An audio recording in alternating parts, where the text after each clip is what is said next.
God bless you to. खुदावंद आपके साथ हो। थैंक यू वेरी मच इस बाबरकत दुआ के लिए जो आपने खुदावंद के हुजूर की है। खुदावंद आपको और आपके घराने को कसरत की बरकत अता करे और हमेशा अपने जलाल के लिए खर्च और इस्तेमाल करता रहे। आमीन। जी, अब वक्त हुआ चाहता है कि हम खुदावंद के ज़िंदगी बख्श कलाम को सुने। अपने आप को तैयार करें ताकि आप आज का कलाम हमारे दिलों और ज़हनों पर नक्श हो और हमारी ज़िंदगियों में 100 का 100 गुना फल लाए। उसका कलाम, प्यारे खुदावंद जी, तेरा कलाम जो हमारे राह के लिए रोशनी और कदमों के लिए चिराग है, और हमें ये फजल बख्श ताकि हम हमेशा इस कलाम की रोशनी में बढ़ते जाएं और तेरे नाम को इज्जत और जलाल देते रहें। आए हम कलाम के लिए एक छोटा सा कोर्स गाएंगे और फिर इसके बाद हम खुदावंद के जिंदगी बख्श कलाम को सुनेंगे। खुदावंद अपने बेटे को पाक रूह का मसा अता करे और आज कसरत से इस्तेमाल करे। तेरा कलाम ज़माने में आए खुदा बंदा, तेरा कलाम ज़माने में आए खुदा बंदा, असर दिखा के रहा जिस भी रूप में आया, तेरा कलाम ज़माने में ऐ खुदा बंदा, तेरा कलाम है शोला भी और शबनम भी, तेरा कलाम है शोला भी और शबनम भी, तेरा कलाम है अनमोल है खुदा बंदा, असर दिखा के रहा जिस भी रूप में आया, तेरा कलाम ज़माने में आए खुदा बंदा। आमीन। जी, अब नहायत इज्जत और एहतराम से हम पास्टर जी को वेलकम कहते हैं। वेलकम पास्टर जी, खुदावंद आपके साथ हो।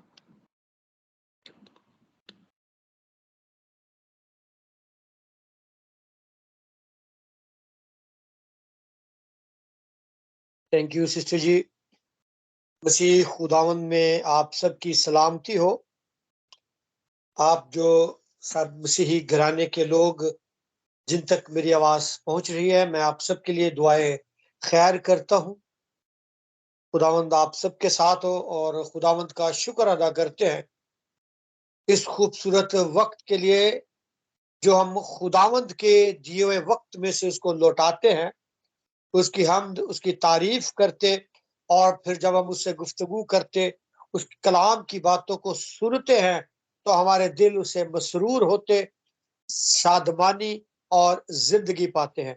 तो हम खुदावंद का शुक्र अदा करते हैं खुदावंद के तमाम बेटे बेटियों के लिए जिन्होंने आज बड़ी खूबसूरती से अपने लबों का, अपने होंठों की कुर्बानी को खुदावंद के हजूर गुजराना, और फिर जिन बेटे बेटियों ने खुदावंद के हजूर दुआ की, अपनी मुनाजात को खुदावंद के हजूर में रखा। खुदावंद आप सबको बरकतों से माला माल करे, और खुदावंद अपनी बेटी को भी जिन्होंने आज खुदावंद के पाक तख्त को सजाया, खुदावंद उन्हें भी और उनके घराने को भी बहुत सारी बरकत से माला माल करे। तो अभी वक्त है कि हम अपनी आज की रूहानी ग़िज़ा हासिल करें। सो आए हम अपने आप को खुदावंद के पाक और कवि हाथों में सौंप दें, ताकि जो कुछ आज खुदावंद हमसे बात करना चाहता है, जो खुदावंद आज हमें सिखाना चाहता है, हम लायक तौर पर उसको सीख सके। सो मैं गुजारिश करूंगा कि जितने भी लोग मेरी इस आवाज को सुन रहे हैं, कलाम खुदा को खोलें और दो हवाला जात हम पढ़ेंगे। तो जो भी खुदावंद का बेटा या बेटी पहले निकाले, वो जरूर पढ़ने में, तलावत करने में रहनुमाई करे। पहली तलावत है मुकद्दस सुलेमान की मार्फत लिखा गया कलाम इमसाल, उसका 3रा बाब और उसकी पहली 2 यात। इमसाल 3रा बाब और उसकी पहली 2 यात, और उसके बाद दूसरी तलावत नए अहदनामा में से यूहन्ना की मार्फत लिखी गई अंजील, उसका पहला बाब और उसकी 17 आयत। तो जो भी खुदा उनका बेटा या बेटी पढ़ने में रहनुमाई करना चाहे वो जरूर इसमें शरीक हो। जी पास्टर जी, पहली 2 आयत। जी, इमसाल 3रा बाब और उसकी पहली 2 आयत। जी, आइए हम खुदा उनके जिंदगी बख्श कलाम में से पढ़ते हैं। इमसाल की किताब, उसका 3 बाब, उसकी पहली 2 आयत को हम पढ़ेंगे। ऐ मेरे बेटे, मेरी तालीम को फरामोश ना कर, बल्कि तेरा दिल मेरे हुक्मों को माने, क्योंकि तू इनसे उम्र की दराजी और पीरी और सलामती हासिल करेगा। पाकलाम के पढ़े और सुने जाने पर खुदा उनकी खास बरकत हो, खुदा उनका शुक्र हो। आमीन। आमीन। जी, दूसरा हवाला जो भी पढ़ने में रहनुमाई करना चाहें, मुकद्दस यूहन्ना की मार्फत लिखी गई इंजील, उसका पहला बाब और 17वीं आयत।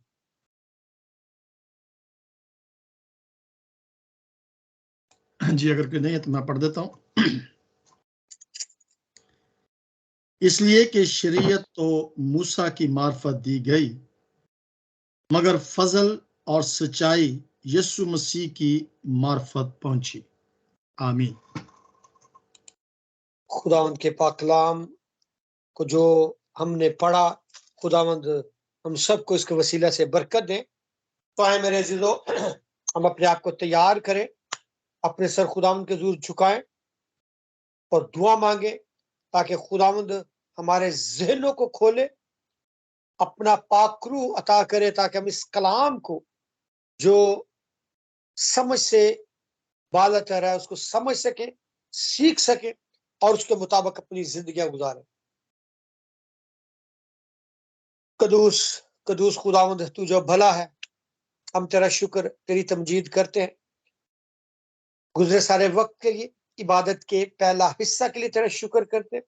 और अब जब हम तुझसे गुफ्तगू करने को हैं, तेरा कलाम सीखने को हैं, तो कदूस खुदावंद तुम्हारे दिलों जहनों की जमीन को जरखेज बना। मैं जो तेरा अदना सा खादम तेरे हजूर में अपने आप को पेश करता हूँ, होठो जुबान का जिम्मा ले, अपने पाक मजबा पे से दहकता हुआ अंगारा लेके मेरी जुबान को पाक कर, ताकि जो कुछ बोलूं तेरी मर्जी के मुताबिक हो। तो रहनुमाई कर और अपने लोगों को बरकत से माला माल। तेरा शुक्र, तेरी तमजीद हो, तेरी कदूस नाम से मांगते और पा लेते हैं। आमीन। तो अजीजों, खुदावंद का शुक्र हो, खुदावंद जो नहायत मेहरबान है, और खुदा ने इंसान को हिकमत और दानिश अता की, ताकि वो उसके कलाम की बातों को सीख सके। क्योंकि अगर हम देखें तो इंसान के बनाए जाने का मकसद क्या, और खुदा ने किस तौर पर इंसान को बनाया, और जब हम सबसे खूबसूरत जो हिस्सा हम देखते हैं वो ये है कि खुदा ताला ने इंसान को अपनी शबीह पर बनाया, यानी इंसान खुदा की अक्स की मानिंद है। यानी जो कुछ खुदावंद है वो चाहता है कि हम भी उसके लायक बेटे और बेटियां बन जाएं। मेरे जीजों, खुदावंद इंसान को हिकमत, दानिश और अकल दी, वो अपनी जरूरियात जिंदगी को एहसन तरीके से निभा सके, पूरा कर सके। अपनी सहूलतों के लिए भी उसने बहुत सारी ऐसी इजादात की हैं कि जो आज के इंसान के लिए लाजम व मजलूम हो गई है। उनमें से एक सबसे बेहतरीन जरिया, जिसके जरिए से हम एक दूसरे से जुड़े हुए हैं, यानी इंटरनेट, और सोशल मीडिया वो प्लेटफॉर्म है कि जिसके जरिए से हम अपने ख्यालात और अपनी बातें दूसरों तक पहुंचा सकते हैं और दूसरे के ख्यालात को सुन सकते हैं। वरना पहले अयाम में तो अगर एक पैगाम भी किसी तक पहुंचाना होता था तो मीलों का सफर जानवरों के जरिए से या फिर पैदल तय करके जाता, उसके लिए जब तक वो पैगाम पहुंचता अपनी मंजिल तक, वो अपना मफहूम ही खो चुका होता था। यानी अगर किसी की बीमारी की खबर पहुंचानी होती थी तो वो जब तक वो खबर पहुंचती, जब तक वो बीमार इस दाने फानी से कूच कर चुका होता था। यानी इस कदर जो थी वो दूरियां थी। लेकिन अब कुर्बतें इस कदर बढ़ गई हैं कि हम हजारों, सैकड़ों नहीं, हजारों नहीं, बल्कि करोड़ों मील, लाखों मील दूर भी एक दूसरे से एक सेकंड के 1000वें हिस्से में कनेक्ट हो जाते हैं। यानी अब जितने भी लोग इस आईडी के जरिए से जुड़े हुए हैं, जिस तरह मैं स्पेन में हूं, पास्टर साहब जर्मनी में है, कुछ लोग पाकिस्तान से हैं, कनाडा से हैं, या दुनिया के मुख्तलिफ हिस्सों से हैं, फासले बहुत लंबे हैं, लेकिन हम इस इंटरनेट के जरिए से, इस निजाम के जरिए से एक दूसरे से जुड़े हुए हैं, जहां पर ये एक सहूलत हमें मुयस्सर है कि हम अपने पैगाम को दूसरों तक जल्द पहुंचा सके। वहां पर इसके बहुत सारे नुकसानात भी हैं। मिसाल के तौर पर इस सोशल मीडिया को हम अच्छाई के लिए यूज कर सकते हैं, और बनाने वाले का मकसद भी यही था कि हम इसको किसी अच्छे काम के लिए इस्तेमाल करें। लेकिन बहुत सारी बुराइयां भी हैं, जहां पर कहते हैं कि जहां पे जिससे कुछ इफेक्ट्स है वहां पर साइड इफेक्ट्स भी जरूर होते हैं। मेरे जीरो 2 दिन पहले फेसबुक पर मेरे बड़े भाई, आप सब भी जानते होंगे, मेरे कजन है जॉन साहब, जॉन याकूब साहब, जो कि अमेरिका में है, वो भी खुदावंद की खिदमत में है और उनके बहुत सारे पैगामात खुदावंद के कलाम के जरिए से वो इस आईडी के फेसबुक के जरिए पहुंचाते हैं। लेकिन वहां पर बहुत सारे ऐसे लोग भी हैं जो तरह तरह की बहस करते हैं। उनमें गैर अकवाम के लोग भी हैं, गैर मसीही लोग भी हैं, और फिर बहुत सारी ऐसी जगहों पर भी मैंने देखा है, जिस तरह ये टिकटॉक है, यूट्यूब है, या इस तरह के दूसरे जो प्लेटफॉर्म है, वहां पर भी मैंने बहुत सारा ऐसा मवाद देखा जिसको कि हम अपनी इच्छाई के लिए इस्तेमाल कर सकते हैं। लेकिन वहां पर बजाय जिस तरह खुदावंद ने फरमाया कि गैर अक़वाम में जाओ और उनको शागिर्द बनाओ, खुदा का कलाम उन तक पहुंचाओ, ताकि जो खोई हुई भेड़े हैं वो वापस गल्ला में आए। लेकिन वहां पर ऐसे बहस मुबासे होते हैं कि हमारे पासवान आपस में ही एक दूसरे के ऊपर तनकीद कर रहे होते हैं।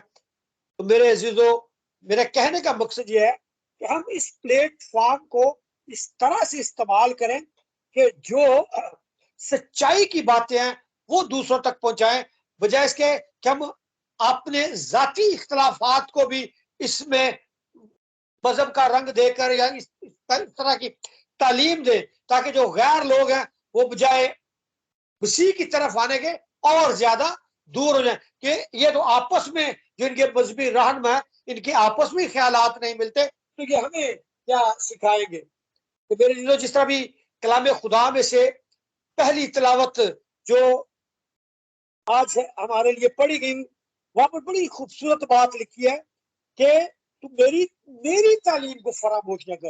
यानी खुदा की जो तालीम है वो क्या है कि उसकी शरीयत, उसके अहकामात है, और खाली उसको मानने का नहीं कहा गया, उसके लिए वादा भी है। और वो वादा क्या है कि तू उससे उम्र की दराजी, यानी लंबी उम्र पाएगा, खुशहाली पाएगा, सलामती पाएगा। और जब हम इसी बात को नए अहद में देखते हैं, तो जब हम यूहन्ना की मार्फत लिखी गई इंजील का मुताला करते हैं, तो जो आयत हमारे लिए तलावत की गई, वहां पर लिखा है कि शरीयत तो हमें मूसा की तरफ दी गई। और शरीयत क्या है? शरीयत जो इब्रानी में ज्यादा मुस्तल लफ्ज इस्तेमाल हुआ है तौरेत, इंसानी तालीम की जो बात की जाती है, इंसान अगर पहले बाप का मुताला करते हैं, तो ये जो खुदा की शरीयत है इसकी शरा एक ही है, ये ला तब्दील है। खुदा की कोई भी बात इधर से उधर हो नहीं सकती, क्योंकि खुदा का कलाम हमें यह सिखाता है कि कलाम मुकद्दस का एक लफ्ज भी, एक शोशा भी इधर से उधर हो नहीं सकता। तो मेरे जीदो, आज का ये जो कलाम सीखने का बात है वो मैंने इसलिए चुना क्योंकि जब मैंने पहले जिक्र किया कि जब भाई जॉन यकूब की उस पोस्ट पर मैंने बहुत, तो वहां पर एक जो सवाल किया गया था कि कलाम मुकद्दस में सबसे बड़ा हुक्म कौन सा है। और क्योंकि वहां जो लोग इस बात को यीशु मसीह ने जब नए अहद में जो बयान करते हैं तो वो कहते हैं कि 2 हुक्म खुदावंद यीशु मसीह ने दे दिए। अब जो है, जो पुरानी शरीयत है, वो जो 10 अहकाम थे वो क्या हो गए, मनसूख हो गए। और आप लोग भी अक्सर इस बात को सुनते होंगे कि जो बहुत सारे रहनुमा वो ये कहते हैं कि जो शरीयत है वो क्या हो गई है, मनसूख हो गई है। तो मेरे जीजो, अगर शरीयत मनसूख हो गई है तो फिर मेरे जीजो हमें इस कलाम के हिस्से को भी बाइबल मुकद्दस में शामिल करने की जरूरत नहीं रही, क्योंकि जब एक चीज खत्म ही हो गई, मनसूख ही हो गई, तो फिर हम उसको अपने साथ बाइबल का हिस्सा, कलाम खुदा का हिस्सा क्यों मानते हैं। मेरे जीजो, बाइबल मुकद्दस की जो पहली कुतुब खमसा यानी पहली 5 किताबें जिन्हें हम तौरेत कहते हैं, यानी ये पैदाइश से लेकर और शरीयत और पूरे जो खरूज का वाकया है, इस्तिशनामा और बनी इसराइल का चुनीदा जो कौम थी जिनको खुदावंद ने चुना और अपने लिए चुना और मुकद्दस मकाम तक पहुंचाया, ये सारी इन 5 कुतुबें जो कि मूसा से मंसूब की जाती हैं। और 10 अहकाम जो खुदा की शरीयत के बुनियादी असूलों को जाहिर करते हैं, जिसमें नेकी का म्यार, इंसानी ख्याल और जो समाज का नाप नहीं बल्कि खुदा का फरमान और इंसान का उसके साथ ताबेदारी का ताल्लुक है। तो मेरे अजीजों, आज हमें ये सीखने की जरूरत है कि मसीह यीशु ने जब बात की कि सबसे पहला हुक्म यह है, सबसे बड़ा, और इन्हीं पर नबियों के तमाम तौरेत, हुक्मों और अंबिया के सहीफों का मदार है। यानी जो 2 अहकाम खुदावंद यीशु मसीह ने उस वक्त लोगों को कहे, उनका मतलब ये नहीं था कि पहले वाले जो 10 अहकाम हैं, जो शरीयत के अहकाम कहलाते हैं, जो शरा के अहकाम कहलाते हैं, वो मनसूख हो गए। अगर हम अबार 7वें बाब का मुताला करें, उसके साथ लिखा है कि शरा एक ही है, यानी शरा कभी भी तब्दील नहीं होती। और यीशु मसीह ने शरा को तब्दील भी नहीं किया, बल्कि जिस तरह वो कहते हैं ना कि दरिया को कूजे में बंद करना, यानी तवील बात को मुख्तसरन बयान करना, ताकि लोग जिस तरह, अगर मैं पौलुस रसूल कहता है कि 100 बातें कहने से बेहतर है कि 10 काम की बातें कर ली है, ठीक है ना। तो अगर मैं 4 घंटे यहाँ पे बोलता रहूं, इस कलाम को पढ़ता रहूं, और उनमें से आप कुछ भी हम ना समझ सकें, तो वो 4 घंटे बेकार हो जाते हैं। लेकिन अगर उन्हीं 4 घंटों का खुलासा अगर मैं 5 मिनट में आपके सामने रख देता हूं, तो मेरे ख्याल में वो 5 मिनट का जो खुलासा है वो इंसानी ज़हन जल्द कबूल कर लेता, सीख लेता और उसको अपने अंदर उतार लेता है। मिसाल के तौर पर एक बड़ी खूबसूरत मिसाल हमारे सामने पानी की है। हम जिसे पानी कहते हैं, अगर हम पानी के मुआफ़फ़ को, इसके केमिकल निज़ाम को देखें, इसकी अगर इसकी तारीफ को पढ़ना चाहें कि पानी है क्या, तो मेरे अज़ीज़ों इसका 4 सफ़ों के ऊपर आपको पूरा जवाब मिलेगा। लेकिन साइंसदानों ने इस 4 सफ़ों के जवाब को 3 लफ्जों में मुख्तसर कर दिया। यानी क्या कहते हैं उसको, H2O। जब हम जो भी तालिब इल्म है, चाहे वो 6ठी 7वीं 8वीं क्लास के भी तालिब इल्म, वो भी इस बात को समझ जाएंगे। जब उनको कहेंगे H2O, वो कहेंगे जी ये पानी का फार्मूला है। यानी पानी की पूरे निजाम को समझने के लिए कि वो है क्या चीज, उसकी पूरी तारीफ को समझने के लिए अगर हम एक लफ्ज इस्तेमाल कर लेते हैं H2O, तो ज़हन में आ जाता है कि ये पानी का फार्मूला है।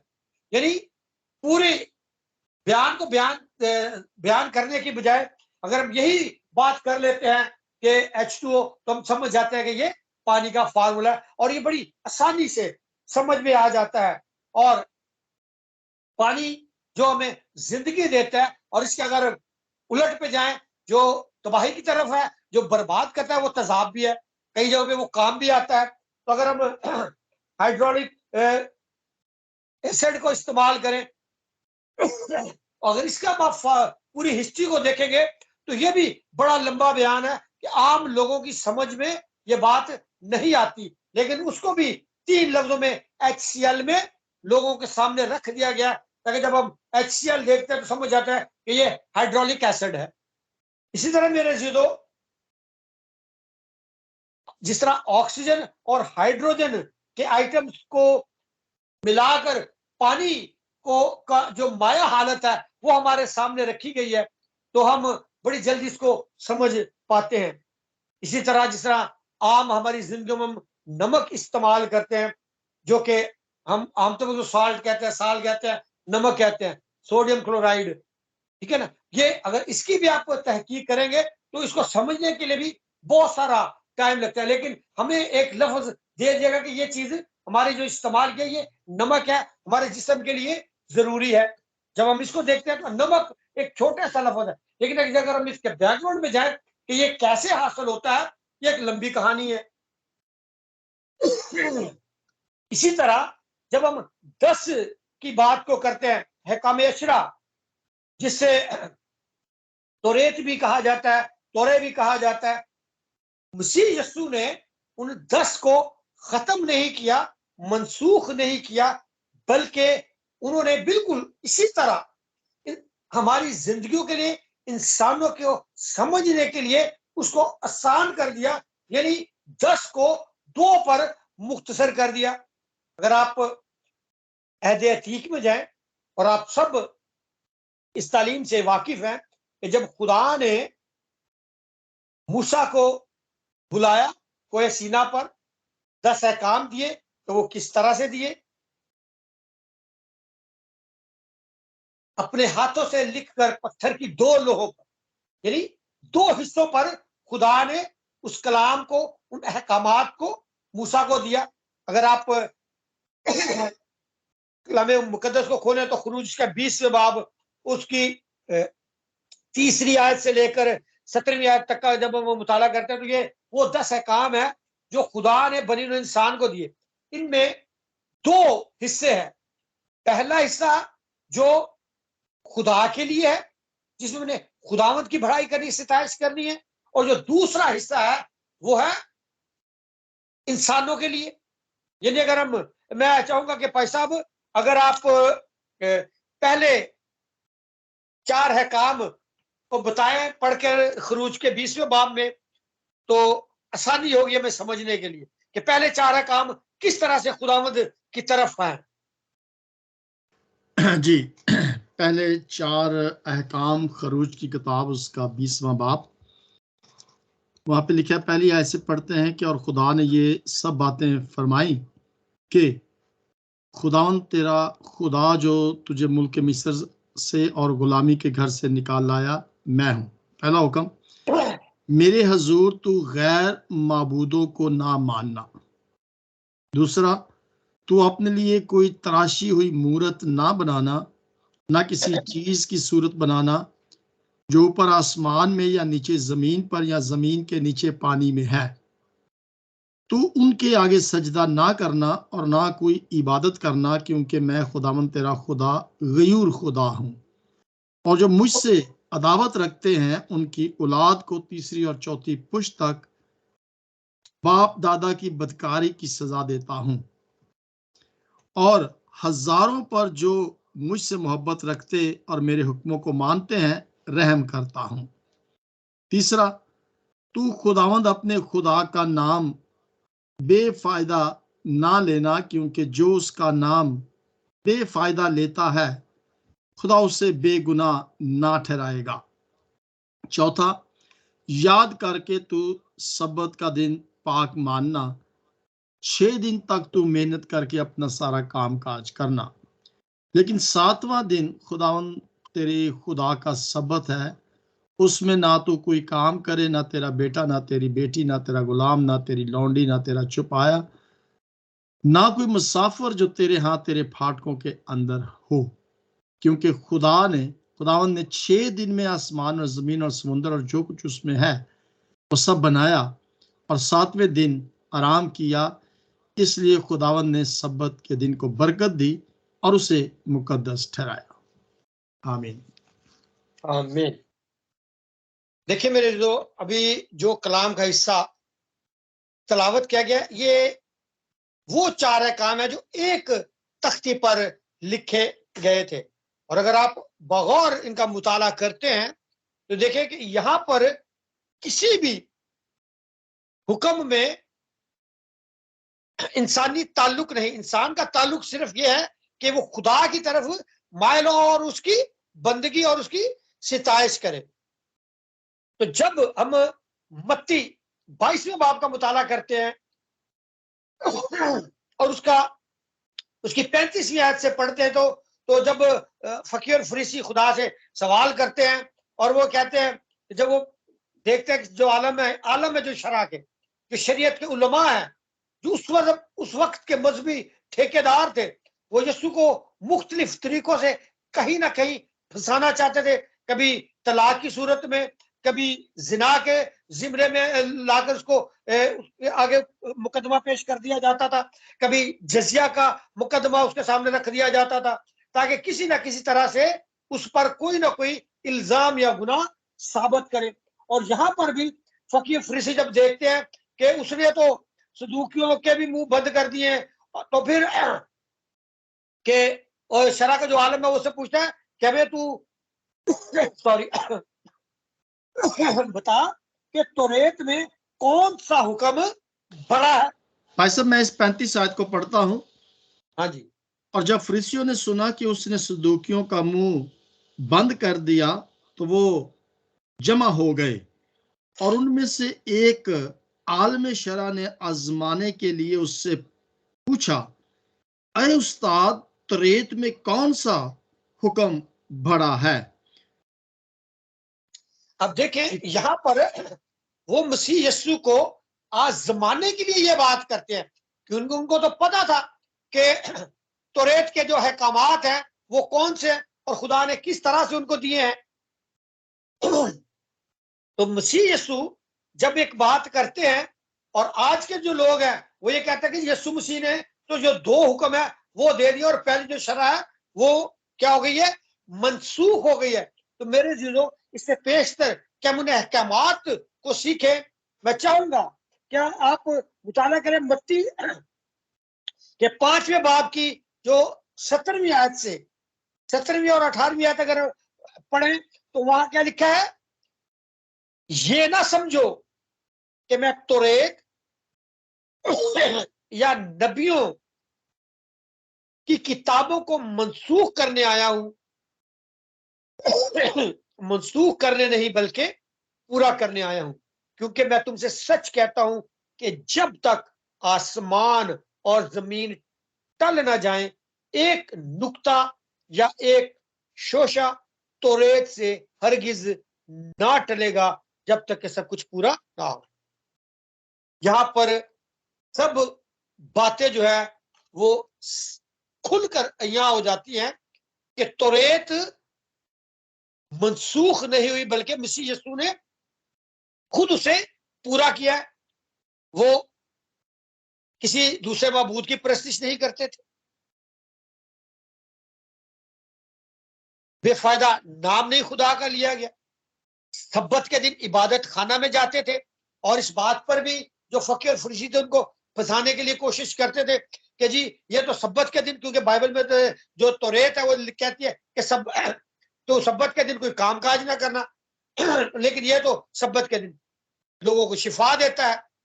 तो मसीह यीशु ने कहा कि इब्ने आदम क्या है, सब्बत का भी मालिक है। सब्बत में काम ना करने का मतलब ये नहीं है कि आप कोई नेकी ना करें, क्योंकि नेकी करने से खुदा ने मना नहीं किया। अगर आप किसी की भलाई करते हैं तो इसका मतलब यह है कि आप खुदा के उन काम को पूरा करते हैं जो खुदा ने अगले तख्ती पर दिए हैं, जो मसीह यीशु ने दूसरों को में कहे।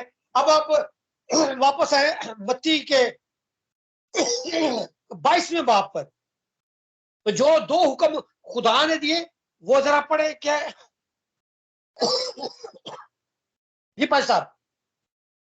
जी 22वां बाब उसकी 37वीं आयत से, तो जो दो हुक्म जिनको हम कहते हैं कि मसीह यीशु ने पुरानी शरीयत को मनसूख करके नई शरीयत हमें दी है, और 2 हुक्म दो हैं, वही 2 हुक्म है।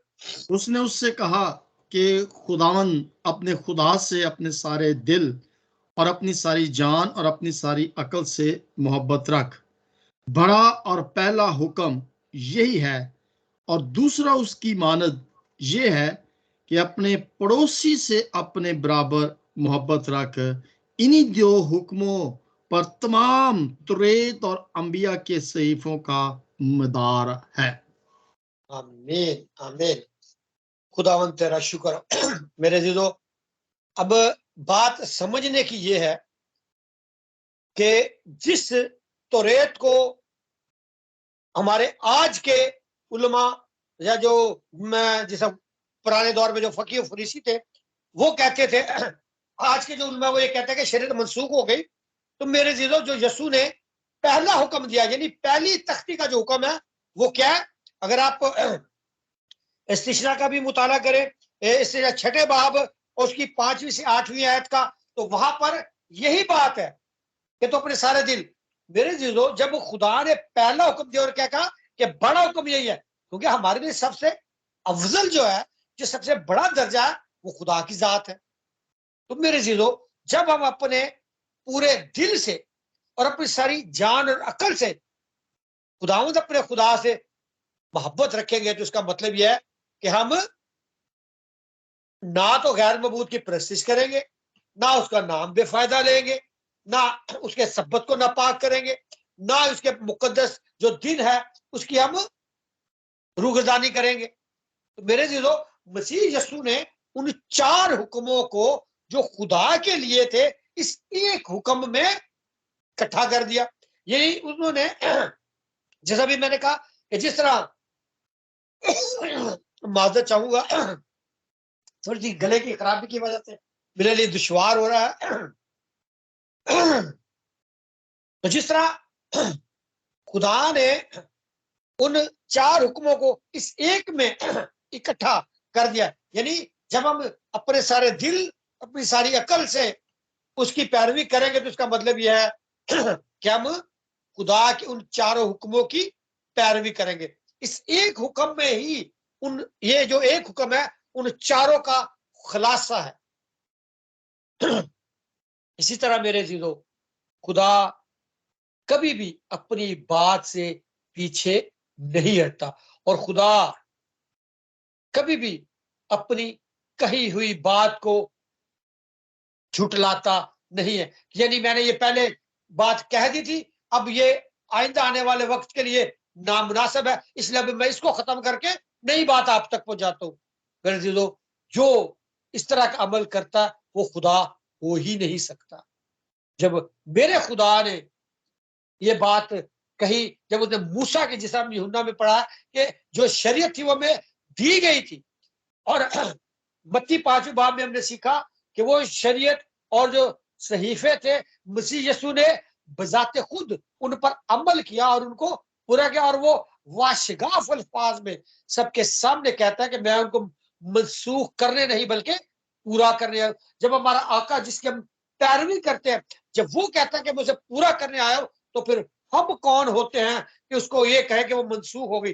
बल्कि हमारे पर यह अब लाजिम है कि हम उस शरीयत को पूरा करें, उस पर पूरा अमल करें। क्योंकि जिस तरह किसी चीज के मिलाप से जिंदगी भी बनती है और मौत भी वाकई होती है, जिस भी मैंने 2-4 हवाले आपको तमसील के तौर पर दिए। जैसा पानी का फार्मूला है, उसमें ऑक्सीजन और हाइड्रोजन मिलते हैं, तो जैसा अगर हम ऑक्सीजन देखें तो हमारे लिए जिंदगी की अलामत है, वो हमें जिंदगी पर, क्योंकि बगैर ऑक्सीजन के इंसान जिंदा नहीं रह सकता। इस तरह हाइड्रोजन है, अगर जैसे हाइड्रोजन का बम बना दिया जाए तो उससे अमवात वाकई होती है। लेकिन जब ये दोनों मिल जाते हैं तो फिर इससे एक नया माया शक्ल बनती है, जिसको हम पानी कहते हैं, और वो हम इस्तेमाल करते हैं। यानी जो जायज ताल्लुक होता है उससे हमें जिंदगी मिलती है, शादमानी मिलती है, खुशी मिलती है। और जो नाजायज ताल्लुक होता है, जिस तरह हाइड्रोलिक एसिड्स है या फिर सोडियम्स को हाइड्रोलिक्स के साथ मिला दिया जाता है, तो वो एक ऐसा तेजाब बनता है कि अगर हम जिस जमीन पर भी डालेंगे तो उस जमीन पर भी वो गड़ा पैदा कर देता है, उस जमीन पर फिर फसल पैदा नहीं होती है। तो मेरे अजीजों, हमें अपने ताल्लुक को खुदा के साथ हकीकी तौर पर बनाना है, जायज तौर पर बनाना है। जो कुछ उसने हमें कहा है हमें उसको पूरा करना है। जरा खुदा ने पहला हुक्म जो दिया उन 4 हुक्मों की का अक्स है। वो 4 हुक्म एक हुक्म में आकर पैबंद हो जाते हैं, एक बन जाते हैं। यानी जब मसीह यीशु कहता है कि सबसे बड़ा और पहला हुक्म यही है, तो वो जो बात कह रहा है, अगर हम तिशना का भी मुताला करें तो 5वें बाब का भी, तो उसमें भी हमें जो पहली तख्ती पर हुक्म मिलते थे वो यही है। 4 हुक्म एक हुक्म में इकट्ठे हो जाते हैं, यानी 4 का जो आंसर है वो एक पर आकर खत्म हो जाता है, उसका खुलासा वही हो जाता है। तो जब हम दूसरे हुक्म की बात करते हैं तो दूसरा हुक्म किसके बारे में? वो कह रहा है पड़ोसी से अपनी मानद मोहब्बत रख। और जब हम तौरेत के दूसरे हिस्सा का मुताला करते हैं कि तौरेत का जो दूसरा हिस्सा, जो दूसरे जो 6 है काम है, वो किसके लिए है भाई साहब? इंसानों के लिए, एक दूसरे के आप लिए। मेरे साथ हैं? जी जी जी, एक दूसरे के लिए, इंसानों के लिए, आपस में। बेशक। तो वो 6 के 6 है काम जो है वो किसके लिए? इंसानों के लिए, बल्कि इंसानों के हकूक अल्लाह, इंसानों के अपने साथ एक दूसरे के हकूक को पूरा करने हैं। और मसीह यीशु यहां पर क्या कहता है कि तू अपने पड़ोसी से अपनी मानद मोहब्बत रख। यानी जिस तरह मैं चाहता हूं कि मेरे साथ सब अच्छाई करें, तो मुझ पर भी यह लाजिम है कि मैं भी सबके साथ क्या करूं? अच्छाई से सारा पेश आऊं। पहला हुक्म क्या है? कि तो अपने माँ और बाप की इज्जत करना। ये वो पहला हुक्म है जिसका वादा भी है कि तेरी उम्र क्या होगी? दराज होगी। और जिस अभी हमने मुकद्दस सुलेमान की मार्फत सीखा, वो कहते हैं कि तू मेरे हुक्मों पर अमल कर तो तू क्या करेगा? इसे उम्र की दराजी और सलामती पाएगा। ठीक है। और जब हम ये सीखते हैं कि इंसानों के लिए जो हकूक है, इंसानों के हकूक क्या है? कि तूने क्या नहीं करना? चोरी नहीं करनी, जिना नहीं करना, खून नहीं करना। तो मेरे जीरो, जब मैं नहीं चाहता कि कोई मेरे घर में चोरी करे, तो मैं दूसरे के घर में क्यों करूंगा? इसीलिए मुझे भी दूसरे से अपनी मानद मोहब्बत। यहां पर मसीह यीशु का पड़ोसी लफ्ज इस्तेमाल करने का मतलब ये नहीं है कि जो मेरे पड़ोस में रहता है, जो मेरे साइड में रहता है, वही मेरा पड़ोसी है। और उसकी बड़ी खूबसूरत मिसाल हमें मसीह यीशु देता भी है लूका के 10वें बाब में, जिसे हम बड़े बाशगौफ अल्फाज में बयान भी करते हैं। एक सामरी की कहानी है, और वहां पर एक शख्स का जिक्र है कि जो यरूशलेम से यरू की तरफ जा रहा है। ये भी एक अलग टॉपिक है, यरूशलेम और यरू का। और ये तमसील जो मसीह यीशु ने बयान की, इस तमसील के बहुत गहरे मानी है। अगर कभी खुदावंद ने तौफीक दी तो हम इस बात को भी सीखेंगे कि यरूशलेम और यरू का और सामरियत का क्या ताल्लुक है, जो खुदावंद हमें सिखाना चाहता था। ये एक बड़ा गहरा मुकाशवा है। तो मेरे अजीजों, यहां पर जो बात पड़ोसी के ताल्लुक से, जब फकीर फरीसी से पूछा कि फिर हमारा पड़ोसी कौन है, तो मसीह यीशु ने जो तमसील बयान करते हैं उस शख्स की जो जाता है डाकुओं में गिर जाता है, डाकू से सब कुछ ले जाते हैं, तो वहां पर 3 किस्म के लोगों का जिक्र है, जो मोतबर है, जिन इज्जतदार है, लेकिन जिनकी जिम्मेदारी थी कि वो लोगों को अच्छाई की तालीम दे। पुलपट पर खड़े होकर, मंबर पर खड़े होकर तो वो जरूर इस बात की तालीम देते थे कि तुमने ये काम करने हैं, किसी की बुराई नहीं करनी। लेकिन जब वक्त आया अमल करने का तो वो कतरा कर चले गए। और फिर एक ऐसा शख्स जिससे वही लोग नफरत करते थे, जिनके साथ मेल जोल रखना पसंद नहीं करते थे, वही शख्स उस जख्मी की तमादारी करता, उसके साथ नेकी का अमल करता है। तो मुझसे यीशु फिर जब पूछता है अब बताओ कि वो हमारा पड़ोसी कौन है, तो मेरे जीरो यहां पर पड़ोसी का जो मतलब मसीह यीशु में सिखाता है, हर वो शख्स, हर वो इंसान जिसे हमारी जरूरत है, हमें उसकी मदद करनी चाहिए। बिल्कुल उसी तरह जिस तरह मैं अगर भूखा हूं और मुझे खुराक की जरूरत है, तो इसका मतलब यह है कि अगर मुझे खुराक की जरूरत है तो मुझे हर उस भूखे के लिए भी वही अमल करना है जो मैं अपने लिए चाहता हूं। तो यानी अगर मैं अपने हम सिर्फ इंसान से मोहब्बत रखूंगा जो दूसरों को मैं खुदावंद ने कहा, तो फिर मैं उसकी इज्जत करूंगा, चाहे वो माँ बाप की सूरत में हो या बहन भाइयों की सूरत में हो या फिर कलीसिया के मेंबर की सूरत में हो, तो मुझे उसकी इज्जत करनी है। मैं उसके खिलाफ उसकी किसी चीज का लालच नहीं करूंगा, उसके चोरी नहीं करूंगा, उसके साथ जिना नहीं करूंगा, बदफेली नहीं करूंगा, उसका खून नहीं करूंगा। तो मेरे अजीजों यहां पर वो जो छह का आंसर है, 6 का हिस्सा है, वो खुदा ने इस एक में आकर उसका खुलासा बयान कर दिया है। यानी जब हम अपने पड़ोसी से मोहब्बत रखेंगे, यानी उस मोहब्बत का आंसर यह है कि हम उन 6 के 6 अहकाम को पूरा करेंगे। तो मेरे अजीजों यहां पर शरीयत जू की तू है, जिस तरह मत्ती 5वें बाब की आज का मैं मुताला किया कि लिखा है कि मैं इनको पूरा करने आया हूं और ये कलाम की बातें हरगिज ना टलेंगी, एक नुक्ता या एक शोशा भी नहीं टलेगा। तो मेरे दिलो फिर हम कौन होते हैं ये कहने वाले कि वो शरीयत मंसूख हो गई। समझने की जरूरत है कि मसीह यीशु बहुत सारी जगहों पर जो बात हमारी समझ में नहीं आती, उसको वो आसान लफ्जों में अमल कर कर हमारे सामने तमसीलों के जरिए हमारे सामने बयान कर देते थे। मेरे जीजो आज मुझे और आपको ये सीखने की जरूरत है कि खुदा के जो अहकामात है उसकी मिसाल बड़ी खूबसूरत है। अब हमारी जो खवातीन है वो जेवरात इस्तेमाल करती हैं और अमूमन सारे जेवरात तो हर वक्त नहीं इस्तेमाल किए जाते, लेकिन एक गले की चेन है जो हर खवातीन और आजकल तो मर्द भी उसको इस्तेमाल करते हैं। तो मेरे जीजो भाई साहब एक सवाल है, अगर उस चेन में से एक कड़ी, क्योंकि बहुत सारी कड़ियों को जोड़कर बनाई जाती है, अगर उसमें से एक कड़ी टूट जाए तो क्या वो चेन इस्तेमाल करने के काबिल रहेगी? तो वापस बक्से में चली जाएगी।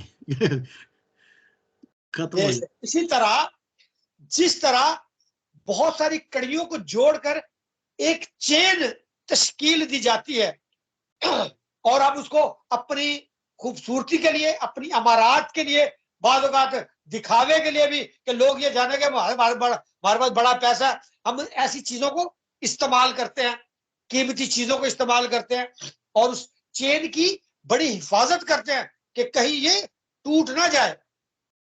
मेरे दोस्तों अगर उस चेन में से एक कड़ी भी टूट जाती है तो इसका मतलब है कि वो चेन इस्तेमाल करने के काबिल नहीं रहती। बिल्कुल इसी तरह खुदा ताला ने बनी हुई इंसान को शरीयत दी ताकि वो ठीक रास्ते पर चलकर जिंदगी हासिल करे।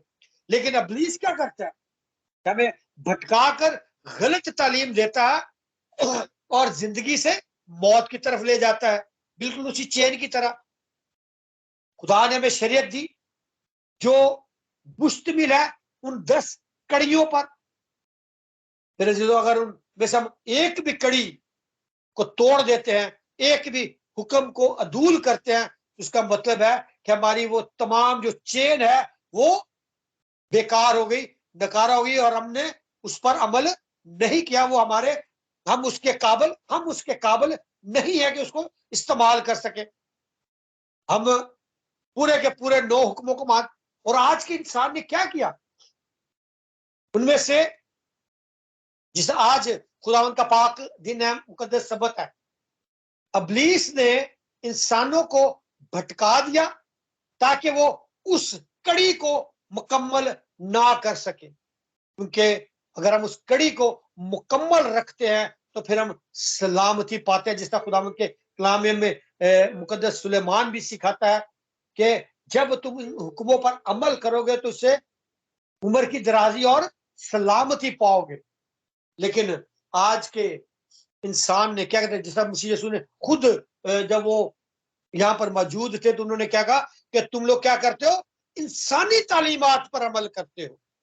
तो इब्लीस ने इंसानी जहनों पर काबिज होकर मेरे अजीजों खुदा के इन अहकामात में तब्दीली लाने की कोशिश की और इंसानों को सिखा दिया अब जो है ना कि वो पुराना शरीयत जो है वो तो खत्म हो गई है, अब तुम्हारे पास क्या है? फजल है। बेशक फजल हमारे साथ है। फजल कौन है? मसीह। तो फजल क्या है? फजल वो अमल है जो हमारी बगैर किसी मेहनत के हमें अता कर दिया गया है, हमारी कोशिश से नहीं, बल्कि खुदा की उस लाजवाब मोहब्बत से हम पर फजल हुआ है।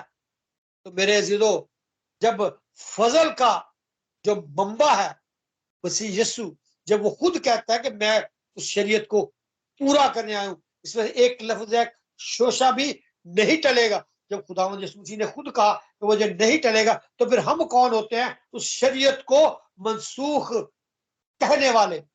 मेरे अजीजों, जब हम खुदावंद के अहकामात को अदूल करते हैं तो इसका मतलब यह है कि हम उस चेन में से उस कड़ी को निकाल देते हैं।